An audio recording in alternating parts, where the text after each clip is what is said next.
fix.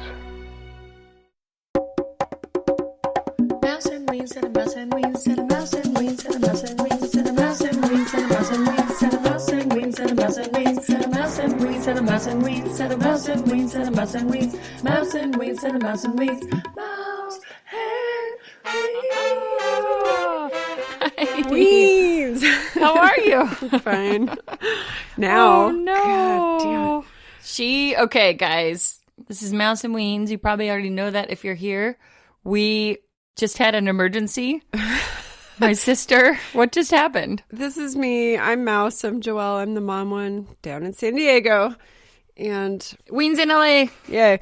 And yeah, I set up my little home studio here. I made this really cool folding wall thing, one of those wall separators, and I hung curtains on it, and it's really cool. And so it's behind me to kind of catch the sound, I hope. And I didn't know the cat had snuck in this room with me. I shut all the doors. And I'm sitting here talking to you, Wayne, setting up, and the whole thing clonked me on the back of the head from behind. The whole thing just fell on me.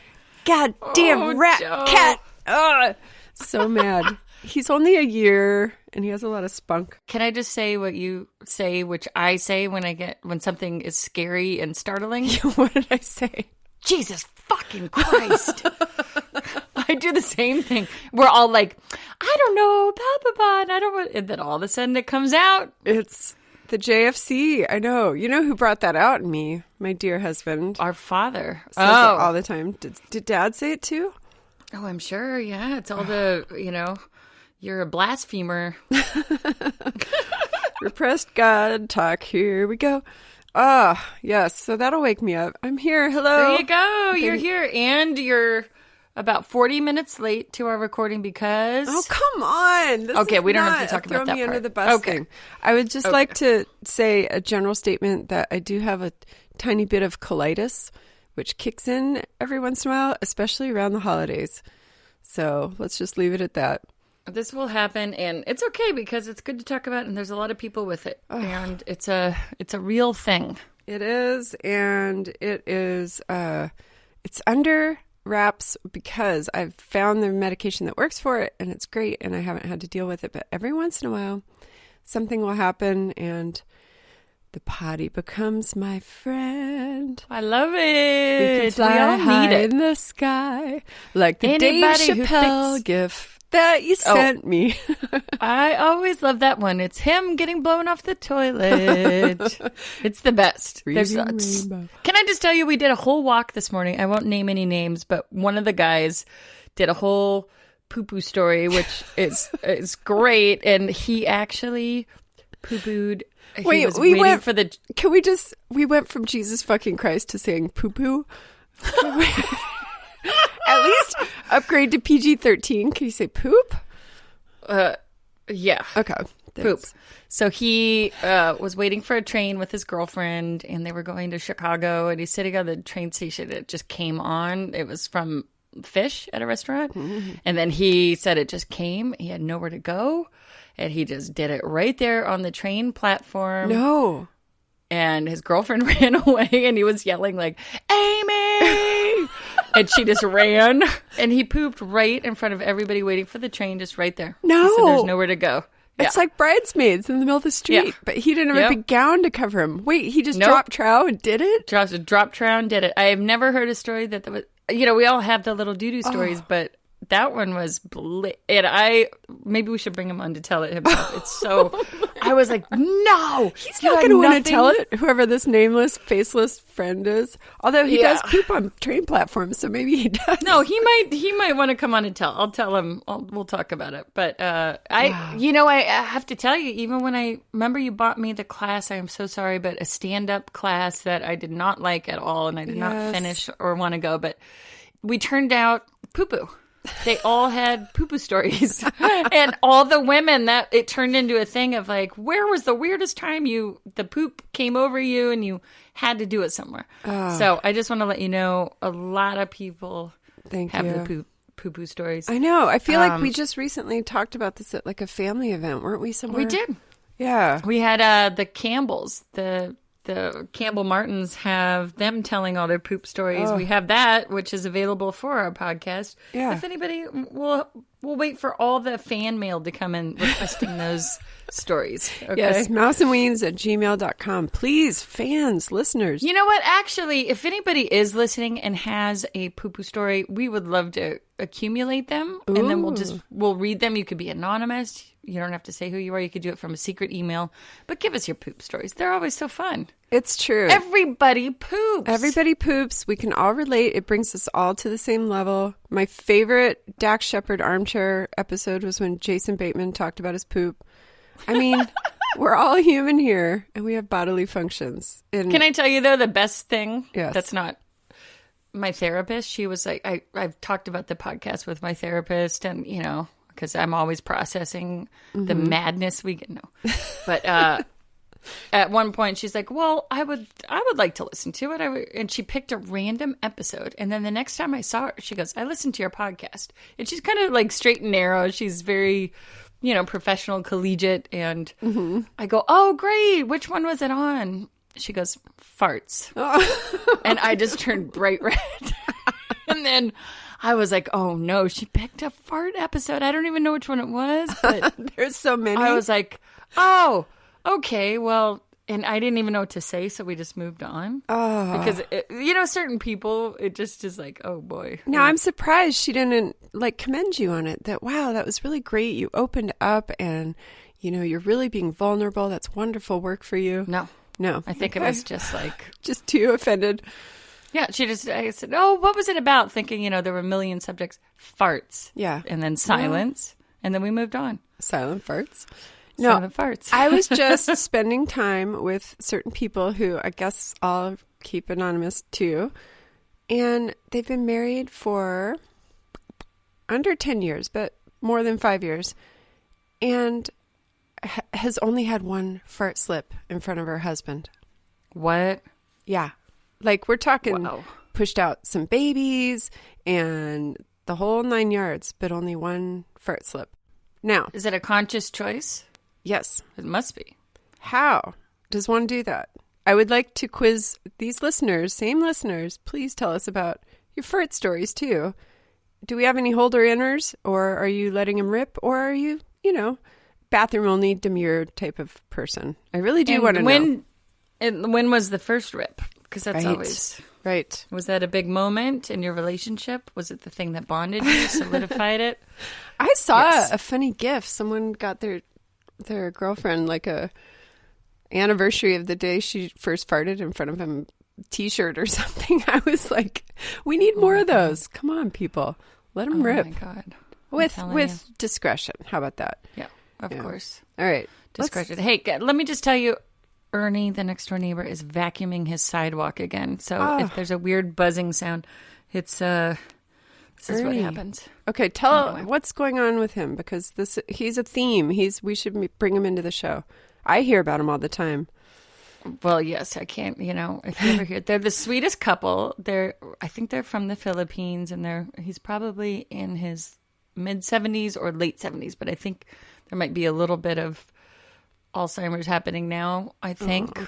But it's you know, he's the guy that I'll be out in the backyard and all of a sudden I see an eyeball in between two pots because there's a fence and the fence is low, but then he put a bunch of pots up there and all of a sudden I'll see an eyeball, and it's kind of like the scene in 16 Candles where Anthony Michael Hall's under the table and Jake like moves a pizza out of the way and just sees an eyeball smashed under the table. Jake! So that's like the Ernie eye.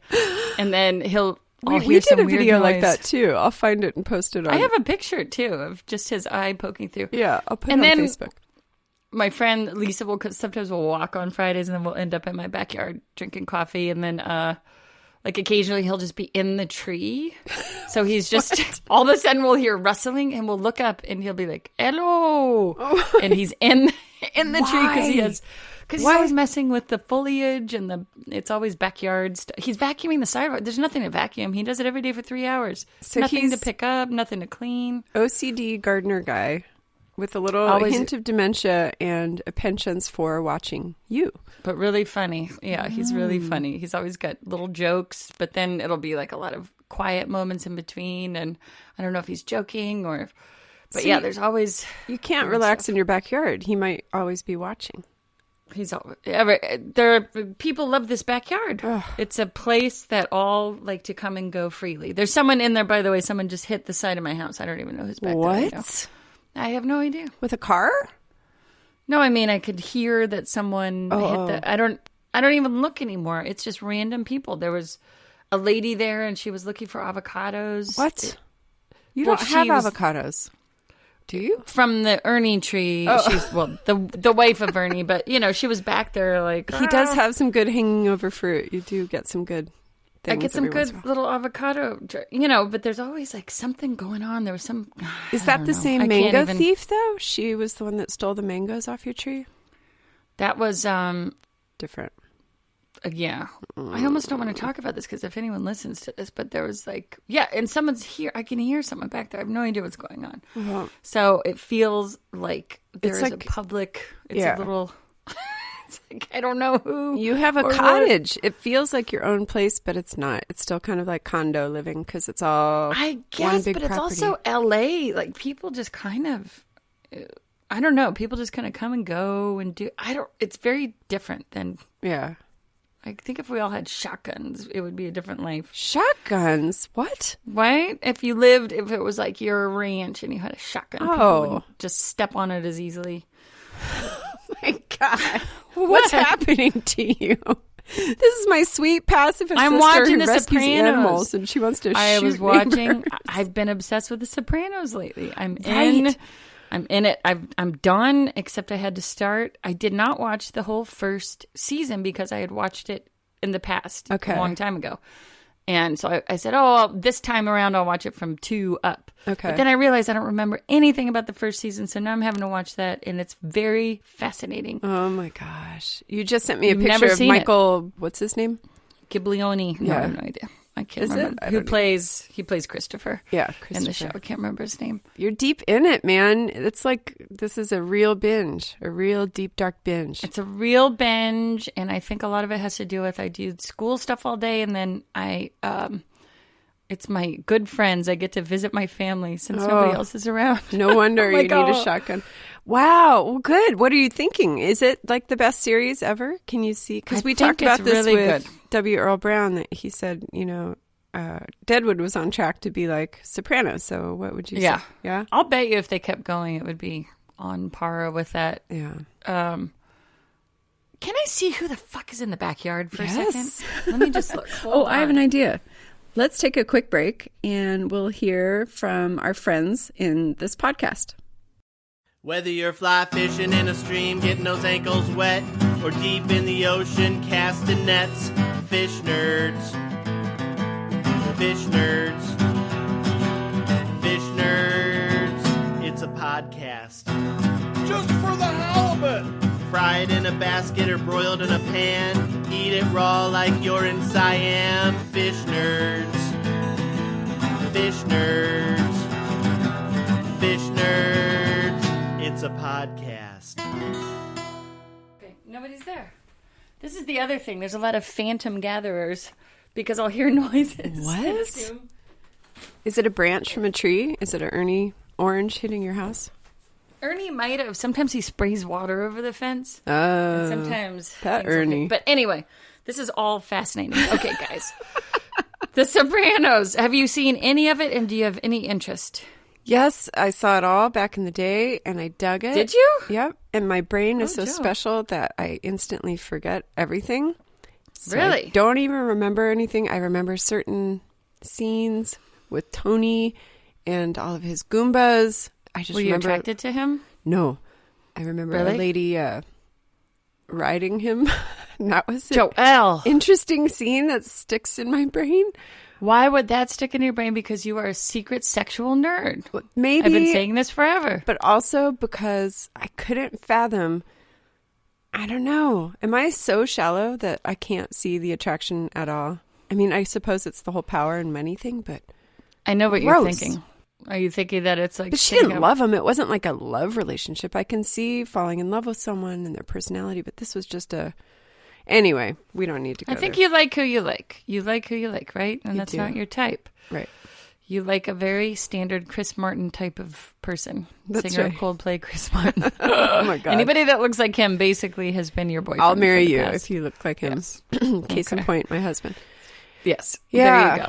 So tell me about you for the love of Christ, Oh. which we both do love, although you just effed him earlier. But tell me, how was your Thanksgiving? It was good. Yeah, this is what we were going to catch up on, was just the holidays. Here we are. We did our big Thanksgiving, and now we're going into Christmas. So I just wanted to see where you were too. But yeah, I'll recap.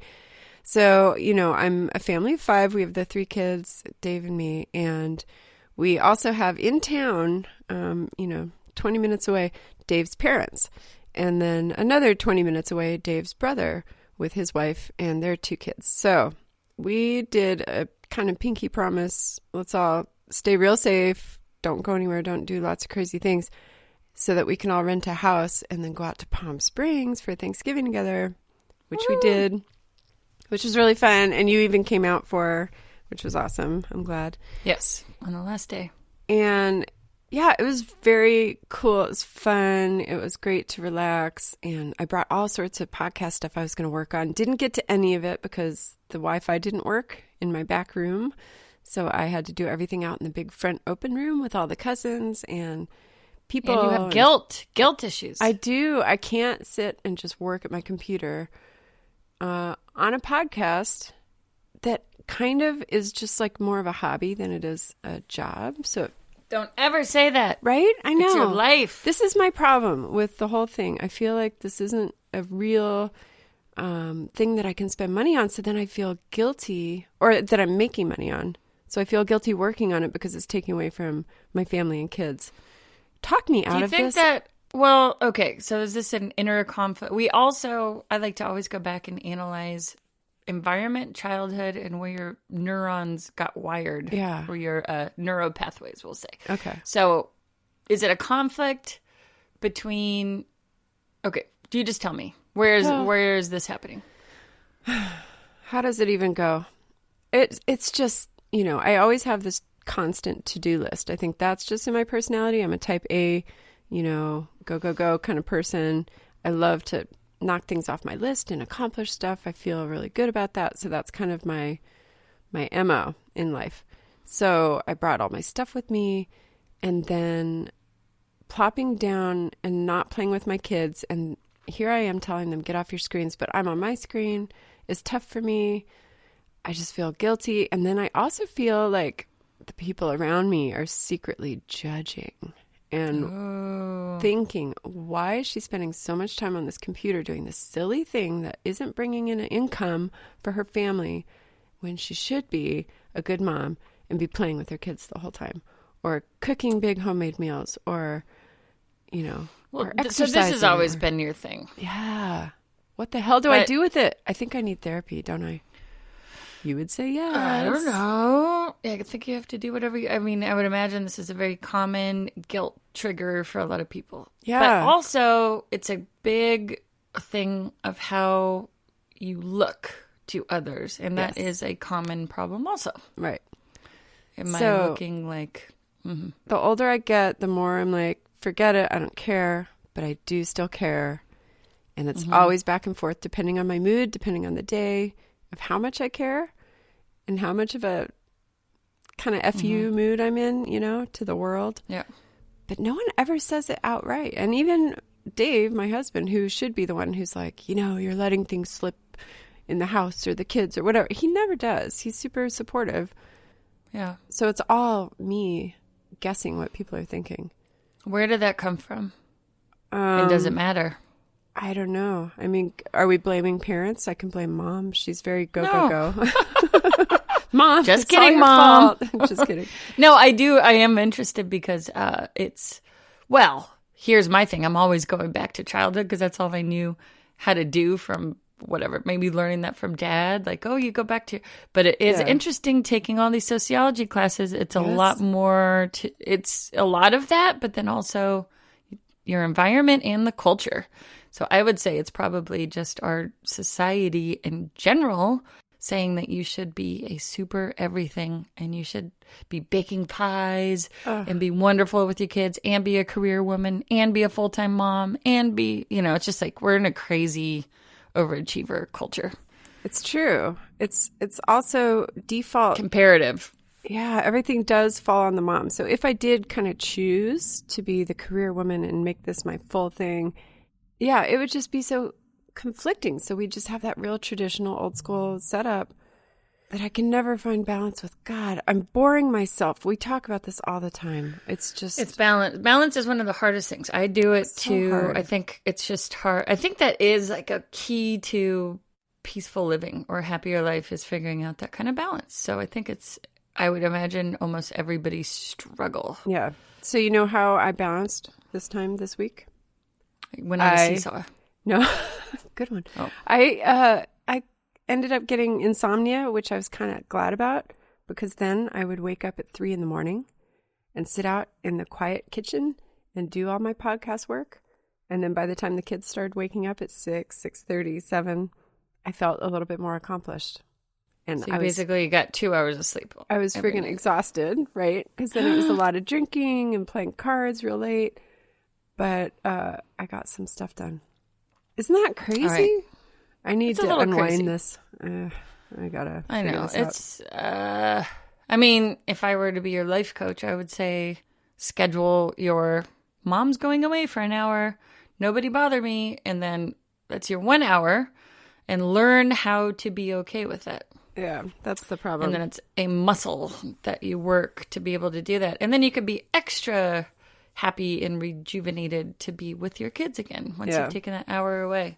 But maybe more of, I think it's just hard. That's very hard to do right now too, because we're all in the same house together, quarantining, homeschooling. So while they're on their Zoom calls right now, like this is, what is it, 9:30, I feel fine because they're all totally involved in that and I don't have to feel guilty. I'm doing this.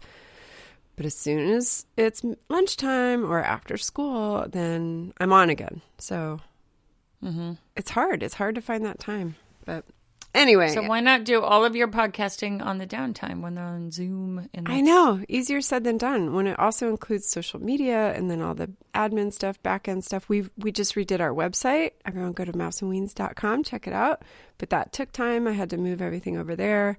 And now we just joined the Podfix network. So that's a whole new thing that we're learning about. And I have to learn all that good stuff. But that's fun. That's a whole new group of fun podcasts. You guys have to check just a lot going that out too. Yeah. So it just takes a lot of time really to do a podcast. So I don't know. That's it. That's where I am. And it just is probably always going to be this way. I don't know. But it is weird when it's a guilt issue of, because I'm sure a lot of your mom friends feel the same kind of pressure of what is their own thing, if they want to start their own thing, or maybe it's a business. Do you have any friends that are starting a business that also have kids? Yeah, I do. You talk about it? A lot of it is, well, that's the thing. It's hard with a lot of moms in the area, unless they're super, super close, because everybody has to put on this face of, oh yeah, I totally got it together. I do it with my kids. It's great. I can work from home. It works out really well. But there are a few. In fact, I'm going to insert this clip right here because this is my friend Jen. I'm like, this is great. This is how we're all thinking right now with kids at home and school and trying to work and trying to do other things, trying the side hustle. So let's pop this in here. Okay, first of all, I'm in my room on the floor. And my red drapes behind me look like neon pink. And it's like I'm in some psychedelic hell world. I can't handle my kids anymore. Seriously. Oh my God. The internet's down. What do they think? I'm a fucking wizard? I'm not a fucking wizard. I don't know anything about the internet. I can't make Spectrum go faster. And they're everywhere. They're in my office where all my Shoe Builds for You stuff is. I can't get in there. So I don't know what I'm supposed to do.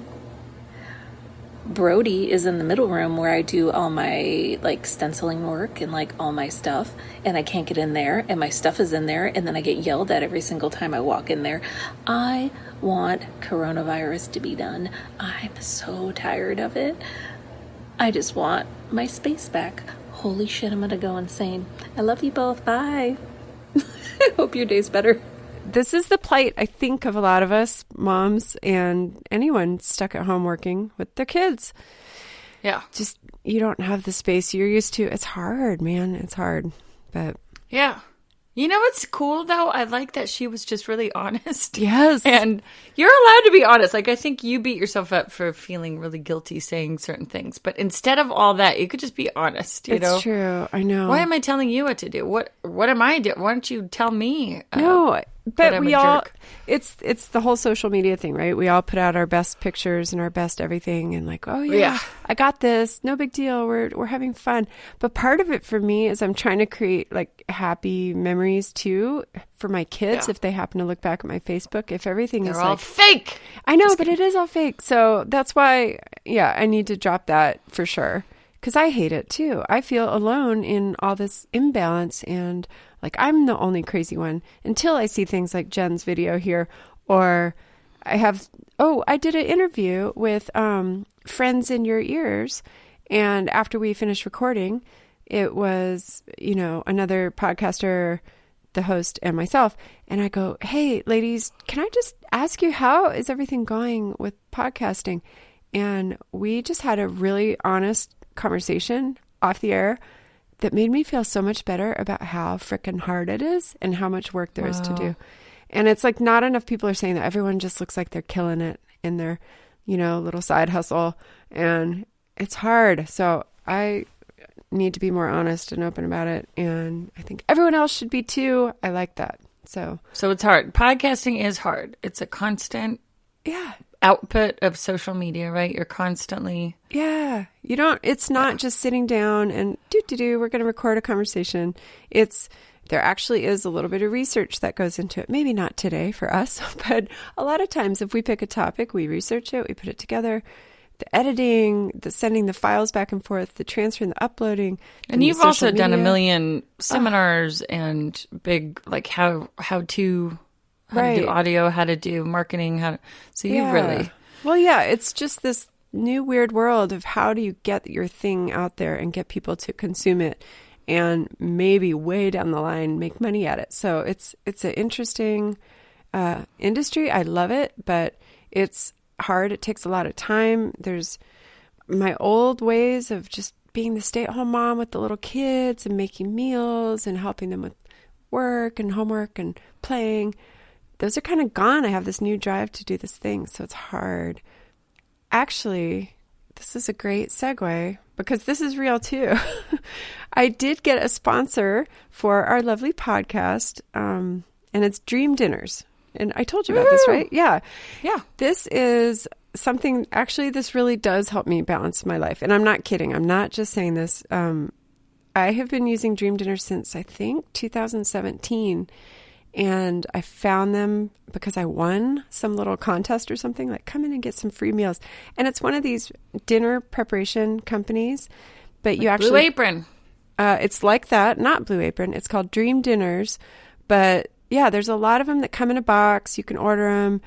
This one, you actually go into the store, although now you don't with coronavirus going on, but you do usually go into the store and you've pre-picked your recipes and you get to kind of package them all up in a big Ziploc bag and then put them in the freezer. And it's like going to a salad bar. You have your recipe card and you do your scoops and you fill up your bag and you plop your little recipe card in there for how to cook it later. You put it in the freezer. You put your credit card on file. It charges you. You leave. You take all your bags home, stick them in your freezer at home. And then you've got meals for weeks. And it's kind of awesome. You have lived with us almost for like a month. What do you think? We ate a lot of those. I thought it was very good and it was very easy. And I don't know if you want to put anything to do with Blue Apron in here, but that's the only other experience I've had. Mm-hmm. And that took forever and was harder It really was a lot of preparation. So this was super easy. Yeah. I've heard that a lot of people start off with gusto with those boxed dinners, but then, if you don't cook it right away, the fresh stuff goes bad or it might not be something you want exactly. This is really tailored for you. I have learned what my kids like, so I pick the ones that I know they'll eat and that are favorites. And there's different serving sizes. And anyway, it's just a great, great program. I tell all my friends about it. I really do.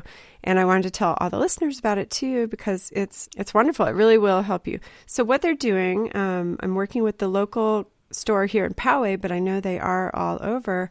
But here in San Diego for the month of December, while they're in the purple tier, the Poway and San Marcos Dream Dinners are offering free delivery, which is usually a $25 fee. So everyone within a 25-mile radius will get this free delivery, which is great. They have a coupon code called mouseandweens20, and you can get a 20% discount. So that is live and ready to go.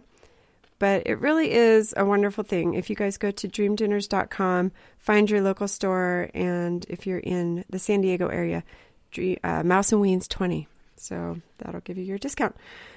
So you guys should do it. We did it. We got a big turkey for Christmas. I'm going to bring it to Idaho, and it's going to be great. Yeah, it makes things so much easier. It really does. It takes like 20, 30 minutes to make dinner. Everything's right there. You just pop it together. It's great, and everybody loves it. So hooray! Yeah.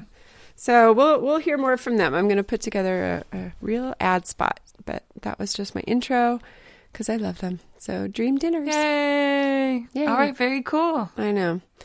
But anyway, so that also, I wanted to ask you what you thought of Thanksgiving and being out in Palm Springs. I felt kind of guilty posting our pictures because we rented this house so long ago and we made these plans to be safe and whatever. But then I feel a little guilty because there I go with my guilt again. But I'm sure it's in your face, right? When you see a group of people like, oh, yay, look at us, Thanksgiving. It's like, yeah, great. You bucked the rules. You weren't supposed to do that. So... You know what? Fuck everybody. I'm sick of it. Yeah, I have so many know. friends that have different levels of where they are. Yeah. Yeah. And my friend came over and he's been super isolated with his wife. And then at some point he was here. Like he asked to come over to drop stuff off. And he was here in my little house. And then I had just come back from you guys. And he was like, well, that's one of the things that you shouldn't be doing. That's the reason why everyone's getting sick is these family gatherings. It's not flying anywhere. It's the family gatherings. And everyone thinks that, and and I'm like, why are you here then? I'm like, You came to my house to tell me how I'm doing it wrong. I was like, get out. Oh, that sucks. Yeah. But, well, yeah. And everybody can make assumptions. That's the thing. Everyone's assuming, oh, you've been out and about, you're picking up germs from everywhere. Well, no, we've all been in our little bubbles in our little houses since March. And we got up out of our bubbles and moved our bubble out to this house. And then you came too, and you've been in your bubble, like going for outdoor hikes. Kind of, but we're all doing a little bit of that, I'm sure. I have my little morning couple of people that we have masks and we go hiking, but you hike, we're not... you're outside moving. Like, what is that? You're not in, there's people that are working at a cash register all day indoors. There are people that are serving food to people all day indoors and outdoors. There are people that are driving in cars all day. Yeah. So, I mean, our level of exposure is so little compared, but but I do feel and judgments. Oh, it's exhausting. I know. I found myself doing that. My friend Scott he's been very, very good about it. He's a medic. Scott Barron, also an author. Medic. And yay! That's him. He comes running. But he's been very good and very on top of it and taking tests every week. And, and when I talk to him, I get a little like, well, I'm going to my sister's, but they're very good about what they're doing. And and I'm like, why do I have to justify it to him? He's not also judging me. I know. He's not going, ooh. Now, my other friend was, and that bothers me. But I'm like, okay, well, don't be around me. Right. I know. Have a choice in this, too. It's a really strange time. Everybody's so keyed up and judgy and scared. It's all fear-based, right? Like our brains are just going nuts right now. And we need to settle the fuck down and just keep our nose down, do your own thing, and leave each other alone. And remember that we're all in this together. That's the bottom line, too, is we're all feeling the same fears. We're all worried. We've all lost people that we love. And we just got to get through this and get to the next like vaccine stage, and schools are opening up. People are sending kids to school. There's judgment with that versus staying home. That's crazy. There's just judgment around everything, and everybody has an opinion. It's probably like parenting. It's probably going to the grocery store and seeing someone talk to their kid and going, "Oh, can you believe it? That's terrible how they're talking to." Everybody's got. It's funny when it comes to like religion, politics, child raising, and this. Yeah, it's a real hot issue of how you should be doing it. Like me. Mm-hmm. Should. Don't shit on me, suckers. Stop shitting on me. Everybody should. I know. Everybody shoots. What are you going to do about Christmas, too? Because then you're going to come up to that. When I'm going to fly on a plane. I'm going to lick the seats. I'm going to start making out with people. I'm going to bring old Grandpa Joe. He's going to sit on my lap, and then I'm going to start hugging babies. I don't give a fuck. This is my time to shine. Grab Ernie, throw him to the right, get a drop trowel right there on the tarmac. I mean, whatever you want. I know. I love it. I know. Well, yeah. Everything I'm sure will be good and safe. And again, we're going from one bubble to another with just like that small amount of travel in between. And you're so safe. And you wear all your masks and carry your hand sanitizer and all that stuff. Yeah, I'm very minimal. So anyway, what about you? Are you excited for Christmas? I am. We're already, I just did all my shopping yesterday and had everything shipped out there. So we're going to have nothing in the car. No gifties this year.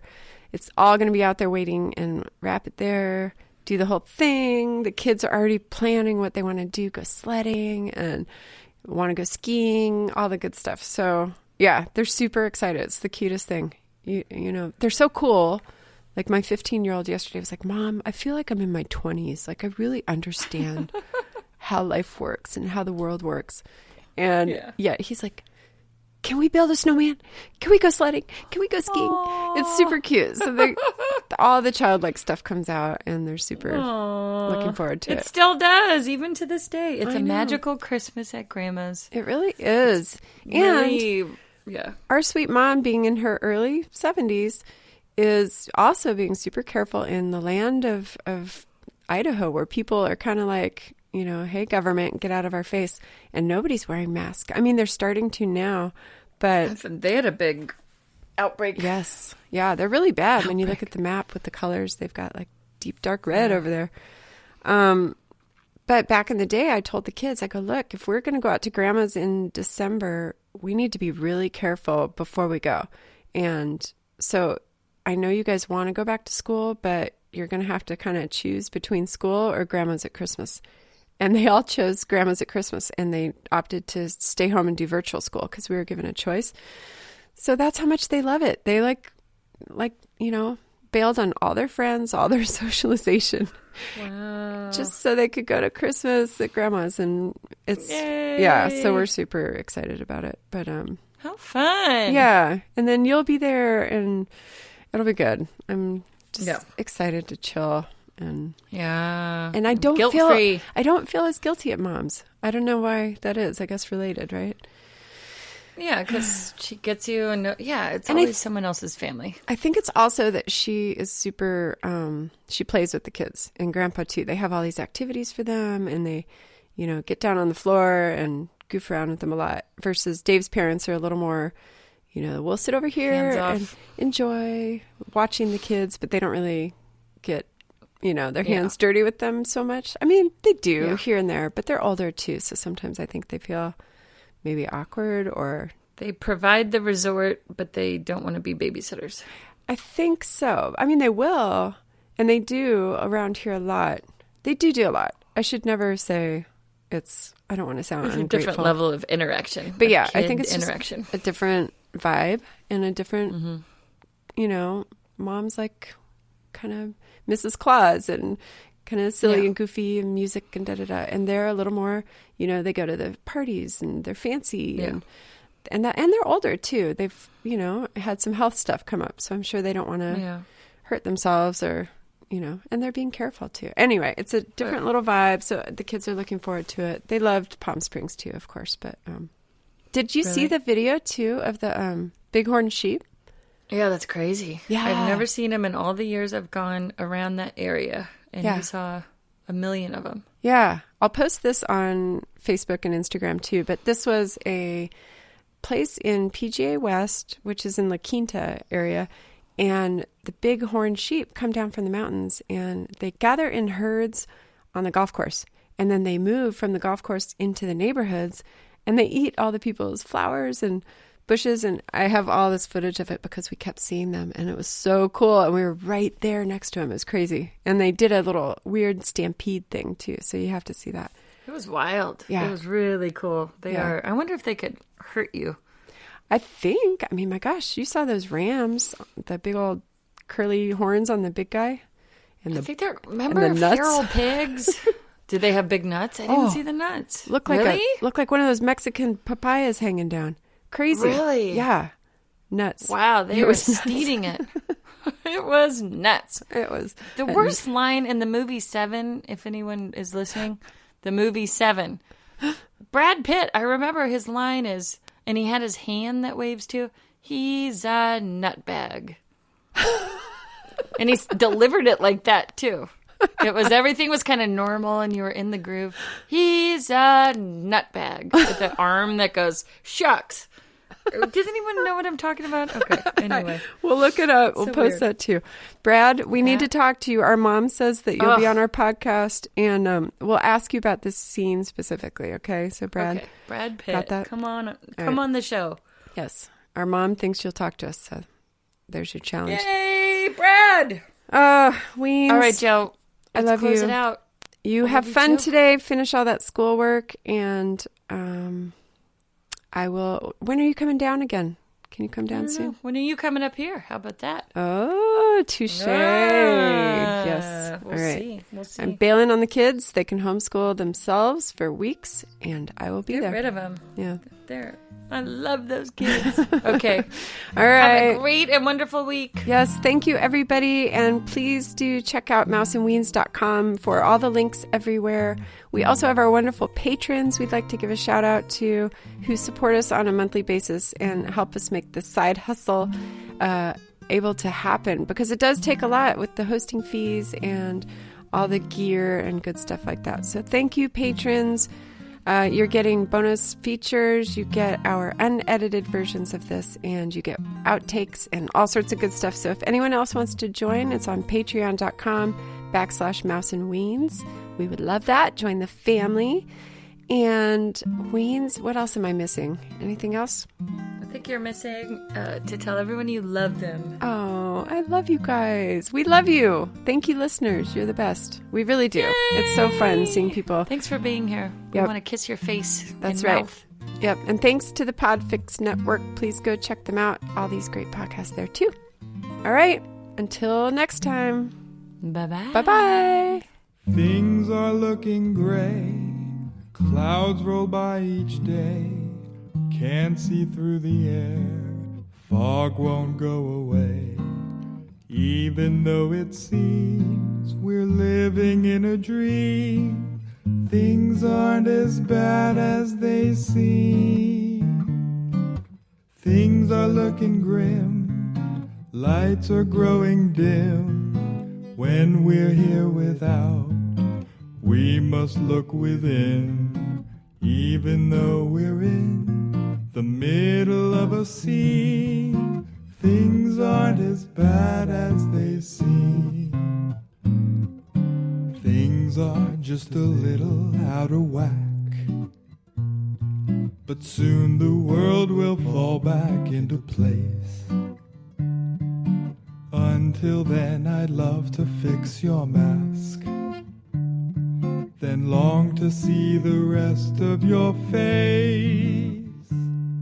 So when the world is blue, there's no looking through. Life is but a dream. This has all come true. Even though the moon still shines all her beams, we still have to wait for a vaccine. Things may not be great, but let's not overstate. Things aren't as bad as they seem. Things aren't as bad as they seem.